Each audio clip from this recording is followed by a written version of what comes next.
இவர் சிறந்த படங்களை நீங்கள் பாருங்க அப்படின்னு சொன்னாலே ஒரு மாதிரி பார்க்குறாங்க. அதுதான் அங்கே பிரச்சனை.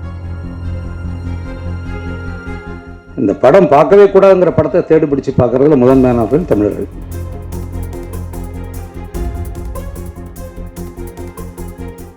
நான்கு ஐந்து நடிகர்களுக்காக மட்டுமே தமிழ் சினிமா இந்த துறை எங்கிக்கிட்டு.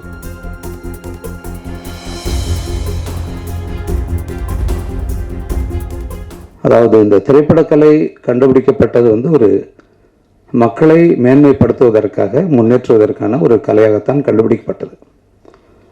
ஆனால் அந்த கலை இன்று அப்படி இருக்கிறதா? அதான் கேள்வி.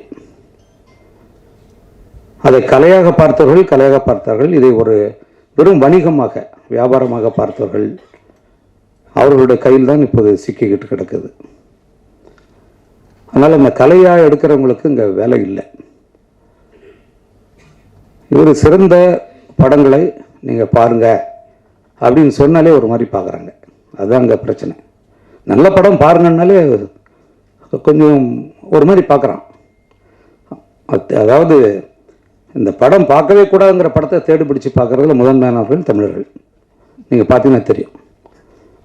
எந்த படம் நம்முடைய குழந்தைகளுக்கு காட்டக்கூடாதோ, எந்த படம் நம்மளுடைய மனத்தை சிதைக்குமோ, எந்த படம் நமக்கு அதாவது பின்னடைவாக இருக்குமோ, அப்படிப்பட்ட படங்களை ஊக்குவிப்பவர்கள் நம்முடைய தமிழர்கள் மாத்திரமல்ல, இந்த ஊடகமும் கூட.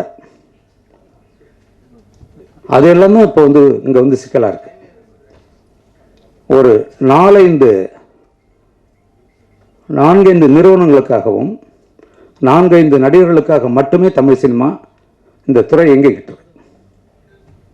இதுக்குள்ளிருந்து முடக்கறத்தான் என்ன செய்யணும்னு எனக்கு தெரியல. நாங்களாம் பேசிட்டு போயிடுவோம், அவ்வளோதான் செய்ய முடியும். அவர் கெஞ்சலாம் மாட்டார், இந்த படத்தை பாருங்க எப்படியாவது என் காசு வரணும். அவர் அப்படியாப்பட்ட ஒரு ஆளுமை இல்லை அவர். ஆனால் தமிழர்களுக்கு அது இருக்கா? அதெல்லாம் இருக்காது. எந்த படத்தை பார்க்கக்கூடாதுன்னு சொல்கிறோமோ அந்த படத்தை போய் பார்ப்பான். அது எப்படி மோசமாக இருக்குன்னு பார்க்கறதுக்காக. ரொம்ப வருத்தத்துக்குரிய ஒரு இதுதான். ஏன்னா உங்களுக்கு வேண்டியதெல்லாம் இப்போல்லாம் நீங்கள் எல்லோரும் நீங்கள் ரசிக்க ஆரம்பிச்சிட்டிங்க. ஒரு கொலையை பார்த்து ரசிக்கிற அளவுக்கு நம்முடைய மக்களை கொண்டு வந்துட்டாங்க. எவன் 50 கொலை எடுக்கிறானோ அவனுக்கு தான் அதிக சம்பளம்.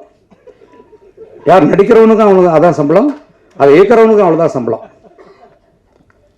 இது கொலைக்காரர்கள் கத்தி வச்சு கொலை பண்ணுறவன் மட்டும் இல்லை, அப்படிப்பட்ட காட்சி நடிக்கிறவனும் கொலைகாரன், அந்த படத்தை உருவாக்கணும் கொலைகாரன், அதை பார்க்கறவனும் கொலைகாரன்.